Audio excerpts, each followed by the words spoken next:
अहो तुम्ही इथे? हॅलो, हे घ्या, शहाळं आणले तुमच्यासाठी. चक्क? एक मिनिट, तुम्हाला कळलं कसं मी इथे येते? माझ्यासारखी गुप्तहेरगिरी वगैरे करायला लागलात की काय? एका मीटिंगला चाललो होतो, तेवढ्यात तुम्ही दिसलात स्कार्फ वगैरे बांधून, म्हणून आलो. मी सुरुवातीला घाबरलोच तुम्हाला स्कार्फ मध्ये बघून. घाबरायचं काय त्यात? आणि आजच तुम्ही मला घाबरता म्हणजे काय? तुमच्या नुसत्या आठवणींनी मी असं चळाचळा कापायला लागतो, घाम फुटतो मला. हो, त्या स्कार्फ मधनं असे तुमचे वटारलेले 2 डोळे दिसतात मला, आणि मग थरका पडतो माझ्या अंगाचा. घ्या, नारळ पाणी घ्या.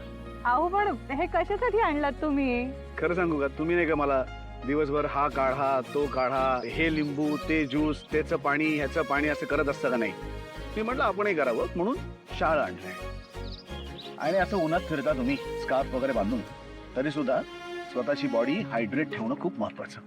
थँक्यू मित्रजी. मैत्रीण मॅडम, तुम्ही सुद्धा जरा स्वतःची काळजी घेत जा. तुम्ही असं उन्हात आणत फिरता, ते फक्त स्कार्फ बांधून काही होत नाही. छत्री ठेवायची बरोबर, नाही तर गाडी आहे आपली ती घेऊन जायची. ते असं चालत फिरायची काय गरज आहे? आली अचानक चक्कर तर? माझ्या कामाचा भाग आहे हा.